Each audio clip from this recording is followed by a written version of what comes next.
Hello everybody, here I am joined by our BHRC chairman Darren Owen, the racing manager at Tir Prince, Witherspoon, and also the racing manager at York Harness Raceway, Craig Stevenson.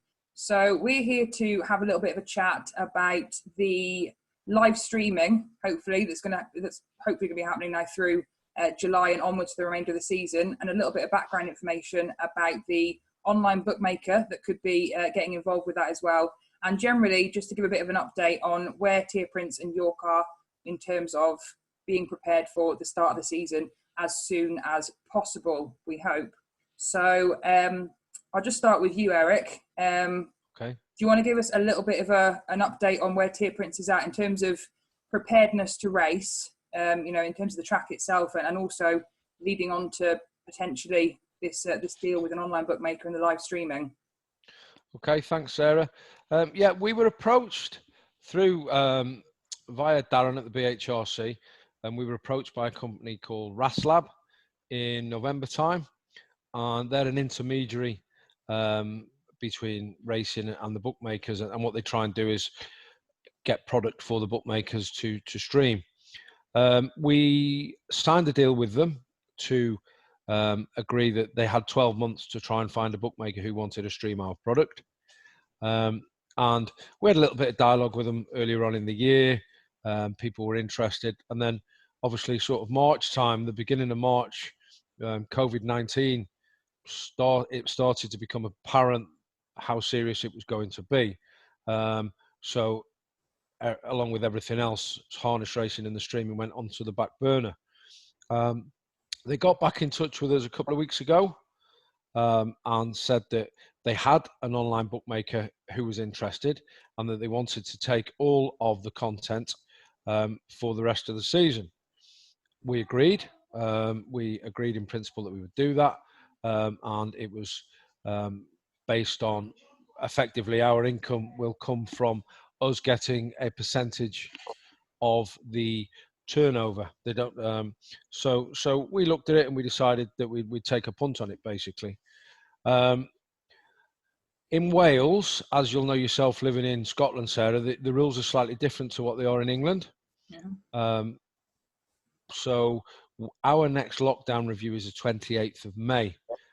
As it stands at the moment, we've been given no clear guidance as to when sports might be able to take place behind closed doors in Wales. Obviously, it differs to England in terms of the fact that England's got the Premier League, which brings in billions of pounds. They've got many more thoroughbred racing tracks. Wales has only got 3. And although they haven't turned around and said you can't race behind closed doors, they just haven't mentioned it. Mm-hmm. So what we've done in the meantime is written to the assembly member for this area, which is Darren Miller. We've had a response. He's been very helpful. He did say that he was going to try to get this raised in the assembly today to see whether it could be discussed and whether we could get any guidance on it. And I'm waiting to hear whether or not he did do that. I will probably go on and have a look at the recording afterwards. I'll find it on BBC somewhere and see whether or not he did manage to mention it. Been in touch with the head of tourism for Conway. They've offered to help us in any way they can. So we've put the local authority in the picture. We're trying to get in touch with the First Minister for Wales, really, to see when we might be able to go behind closed doors. If and when we do get that, we're ready to go, basically. In terms of the track's ready. The track wants grading, but that, there's a day's work to do on the track. But in terms of all the fencing that we lose routinely every winter, that's all been replaced. The grass is cut, the areas are ready, it's all maintained. We've had our internet speed checked. We've got a company that takes care of all our broadband accounts. They've checked it for us. They've said that the signal's sufficient to receive what we need to receive. They will source the equipment that we need to source. I think we need to buy an encoder, but again, that's a small matter. So, yeah, we're waiting for guidance from the Welsh Assembly really before we can make our next move. Once we get that, effectively, if if there was horses there and they were cleared, we could probably race tomorrow. You know, it'd be a bit of a rush, but we could effectively. You're as ready as you can be then at this stage, yeah. Yeah. At this stage, yeah. You're prepared, like you say, 28th of May, and it's the same in Scotland as well. 28th of May is the next review for Wales and Scotland, in terms of the restrictions. So, like you say, the track's ready, which is great. And I mean, as soon as those restrictions are lifted, in theory, you guys will be able to start possibly qualifiers and workouts. Would that be the case? Definitely. That's definitely the plan. Obviously, it took a little bit of time to realise the fact that Wales and England were going to be different. So we were actually, when the first set of news come out, we were actually already looking at dates for qualifiers and schooling races. But you know, we have to abide by the law, and it's there for good reason, because this virus is peaking at different times everywhere. One good thing is, hopefully, that York will be able to open for qualifiers and work out. So it means that the sport won't have a standing start, and if they can, horses can go there to work out and to qualify, that will be a massive help to the sport if they're able to do that at York. That would be great, really. So even if we don't, whenever we're able to open, then July, June, July, whenever it is, if the horses are qualified and tuned up and ready to go, that would be a help for that. So I really hope that York can get them off the ground. And on that seamless transition, we will switch across to Craig. What's the update from York? Are you in a similar position to Tir Prince, just not so restricted by guidelines, or is it slightly different case there? We're all restricted by guidelines. We're set to go. We've got to follow correct protocol. I've been in contact, phoning 2 or 3 times, Darren, and checking all the guidelines, and we've got to write up a protocol ourselves and follow it. Keep everybody safe in the track. We're in the process of writing it with Robert Millichaff. He's given a hand with that. But apart from that, the track's ready. A lot of horses, people are telling me there are loads of horses ready to qualify and workouts. So everybody phones and all they want is racing. That's what all we want is to race. Everybody would love to be away this weekend at Appleby or something like that. It's just everybody's got to stay safe.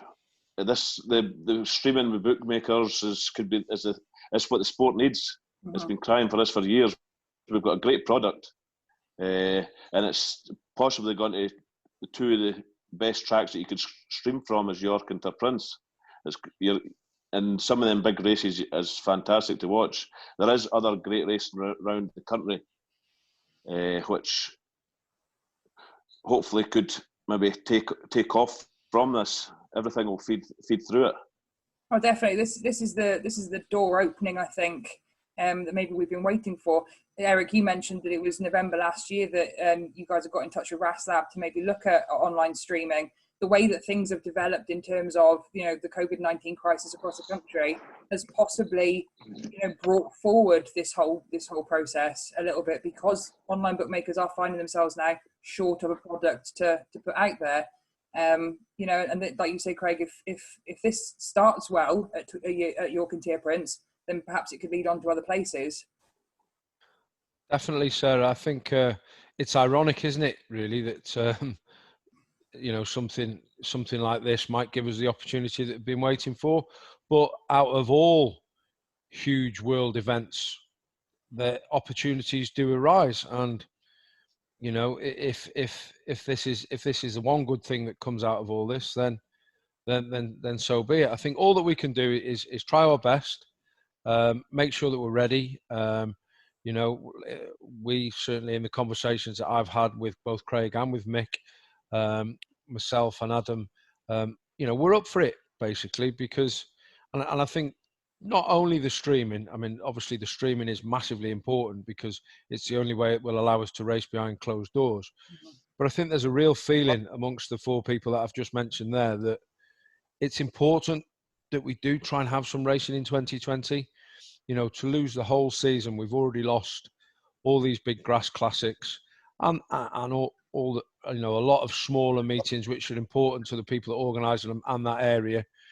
And I think that, it's vital, if we can, to make sure that 2020 exists as a season, no matter how we have to try and put it into the calendar. I think if we lose the whole season, it would set us back a few. I don't think it would just set us back 1 year. I think it set us back a few years, maybe. I don't know whether. Anyway, I don't know. I've just got a feeling that I've got a really strong feeling that we have to try and race this year. No, I agree. And in terms of if we can get racing started, obviously York has opened up again now for workouts. There are people working out there, obviously adhering to social distancing guidelines and everything. But, I have seen on social media, people are now using the track, which is a huge benefit to people within that area, of which there is a large nucleus of trainers and horses anyway. Craig, you've got qualifier days scheduled for June, I understand. Yes, we've applied for 3 qualifying days in June, 13th, 20th and 27th, and we applied for the 4th of July to be our opening meeting. Everything going well with the government guidelines. Mm-hmm. So hopefully we can get the qualifiers up and running. Like we said earlier on, it was paramount we tried to get some live streaming with the qualifiers, because there will not be as many people allowed in, and some owners might not get to see their horse run if it wasn't live streamed. So we're doing a streaming tonight, which we'll talk about in a little bit, and hopefully have it all on Facebook so people can watch and stay home and stay safe, basically. So still watch some racing. Are the qualifiers then an opportunity to actually try and iron out any kinks with the live stream and just get that up and running before hopefully racing can start in July? Yes, not even just the live streaming, all the protocols as well. We'll learn more from being on track, on race conditions. Mm-hmm. So setting stewards out at different points, maybe painting on fences at 2 metre gaps and things like that. Keeping more horse boxes, spaces between them. It goes down to everything. Obviously, I've spoke with Hulwin in the office, and they're going to take the entries for this event, because that saves every person going into the office and paying for the entries and getting this number cloth. Number cloths can be left out. People can go and pick their number cloths up when there's somebody else not there. It's just sensible, keeping people less contact with people. It's just trying to get people into a different mindset about how a race day is going to pan out.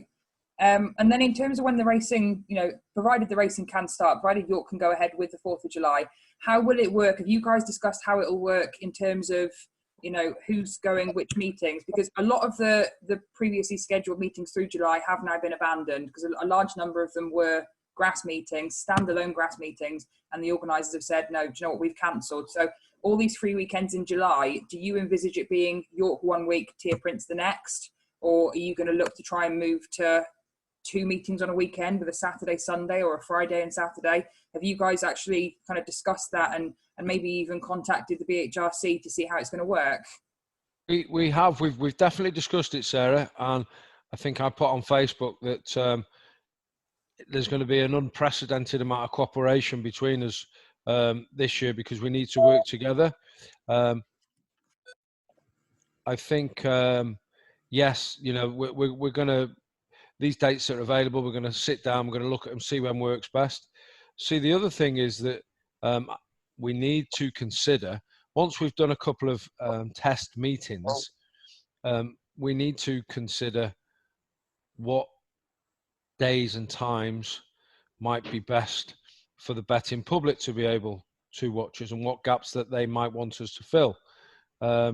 So I think there's a bit to be looked at there, really, certainly from our point of view. But in answer to your question, we will try and we're basically going to work together so that there's as much racing as possible. I mean, I think if we were the way that we were looking at it, certainly York looked at we're going to take the 4th, Tir Prince we're going to take the 11th. I know that York have got the 25th in anyway, and then I wanted the 1st. I don't think we'd really discuss the 18th, but there's going to be no problem, whichever way we look at it. Well, like I say, we may even well look, depending on what the bookmakers say, we might look at putting something on in the week at a certain time, even in the daytime. Yeah. If there's a need for that, and then York could go the week. Do you see what I mean? So we're gonna look at that. There's going to be a few discussions. I think as soon as we know where we're at with the restrictions, I'll speak to Craig, and between us we'll try and agree and draft up a fixture schedule. But even with that, there'll be a little bit of flexibility, because if the bookmakers turn around, if we have 2 meetings and the bookmakers turn around and say, you know what, why don't you try and race Wednesday morning, Tir Prince? We would do it. Mm-hmm. You know, we'll turn around and say, right, okay, 12 o'clock kickoff, give everyone time to get there. Do you see what I mean? Because obviously we've got to change our mindset to think when you're going to get the most people online viewing and betting. Yeah. So, yeah, because the owners aren't going to be able to attend anyway, are they? So it's just whilst there's no crowds allowed to attend at all, it gives us an opportunity to play about with it a little bit, really, is certainly my thinking. And Craig, you mentioned just there quickly before about the trial tonight for the live stream onto Facebook. I don't know if it's you or maybe Darren to give a quick kind of update on that. I am conscious of the time. I've got a timer flashing on my screen for the length of this meeting. So you have 7 minutes to fill, gentlemen. Tell us about the trial for the Facebook pay-per-view streaming. Well, right at the start, we thought when people couldn't attend, or large numbers couldn't attend, what's the next best thing? People love to watch it on phones, but next best thing is getting it streaming straight from the track. If we can give them a product, then that's we'll try and take that further. And if we weren't getting crowds through the door, we also thought if we could do a pay-per-view model, then the money goes back in to the track, running into the races, into filter into everything in the sport. So I spoke to Darren about it, and I spoke to Robert Millichaff, and they were a trial during the week, and Darren will be able to tell you how it went. So they've been all the tracks, a lot of tracks and associations have been invited on to tonight's trial as well. We're going to be doing one at 7 o'clock tonight, and it's a pay-per-view model, and it gives every track a chance to run behind closed doors and get something a little bit back, because they're not getting the gate revenue. We've got to look outside the box. Obviously, we put a fundraiser out, and some of the owners have took that on and got a lot of money to raise for racing behind closed doors as well. So you've got to put credit out to a lot of people out there who want like us. We all want racing, and this such a sad time. But we've got to stay safe. So staying safe just now means we've got to race behind closed doors. Just carrying on from that, Sarah. We have also looked at again. I think it's been well documented on social media, but we will look to extend the season a little bit as well. If the horses are there, the appetite is there. Obviously, you're in the hands of the weather, but we're happy in this instance to stretch the season as far as December, to try and encourage people to keep horses in racing and for it to be worth them having had horses in racing. So in training, sorry. So yeah, I just wanted to mention that as well. We're definitely open to that idea. How is that going to affect your thoroughbred calling, Darren, if we're racing on into October, November, December? Yeah, it'd be interesting. We're talking about revamping the stakes program as well, aren't we, guys? To save the stakes races, the classic races. Yes, certainly in terms of, I'm just waiting for this 28th of May now, because I've got the North Wales race, and then obviously we can do something with the classic races. Once to get the restrictions lifted, we can set on a date for them, and then we can put a payment schedule in. I answered Joe Moore today on Facebook when he answered that. I personally was very strongly against taking money off people with all the uncertainty that was going on. I've witnessed it firsthand. A lot of people have lost their job already over this, and a lot of people have had their income reduced. So I wanted to make sure that before we start taking any more money, that we've got proper plans in place. And I think post the 28th of May, I'm really, really hoping that I'm able to reschedule certainly the ones that Tir Prince are going to hold. And obviously I'll be in touch with Craig for anything that they're holding there, because we still need to bear in mind that things are sensible for the 2-year-olds, things like that. Mm-hmm. Exactly, Eric. So it is, to a certain degree, it is, some things are still up in the air. But as we discussed, we touched upon earlier on in the conversation, Tir Prince is ready to go. Just when you get the nod, basically, York is ready to go. Obviously, still he's doing workouts now and has got qualifiers lined up for June. All being well, we can get going in July. The timer is now just gone under 3 minutes before it's going to kick us all off. So I just wanted to quickly touch upon Darren. You received a certificate this week for an online course that you undertook. Yeah, it wasn't for life saving. It wasn't a swimming certificate. But there is my certificate from the BHA. It's just a basic hygiene certificate, which every racing employee needs to take. It's an online course, takes about half an hour, 40 minutes, and we all have to have this certificate before we can enter the race course from the 1st of June. Regardless of what your position is in racing, we need to go on this online course. And it is basic hygiene, basically. So that's the BHA.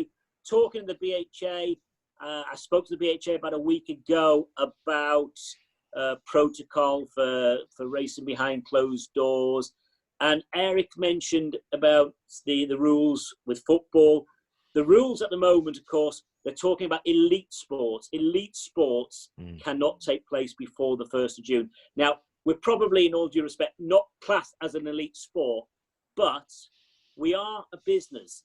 Mm-hmm. York is a business. Tir Prince is a business. The industry is a business. There's a breeding industry in harness racing.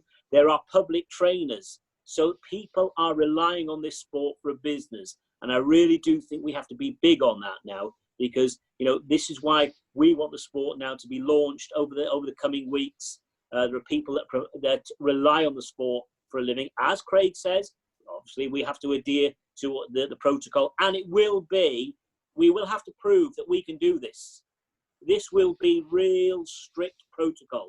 We have to fall in line with professional organisations such as the BHA, the Premier League. We have to show that we can do this. Definitely.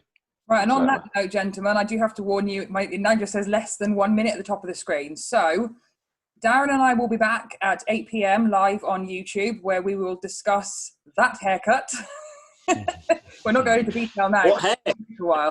But I just want to say thank you both to Eric and Craig for joining us and giving us all that information. Thank you, Darren. I know I didn't let you speak. Thank you too. Thank you. Thanks very much, Sarah. Thanks, Darren. Thanks, Craig. Thanks, guys.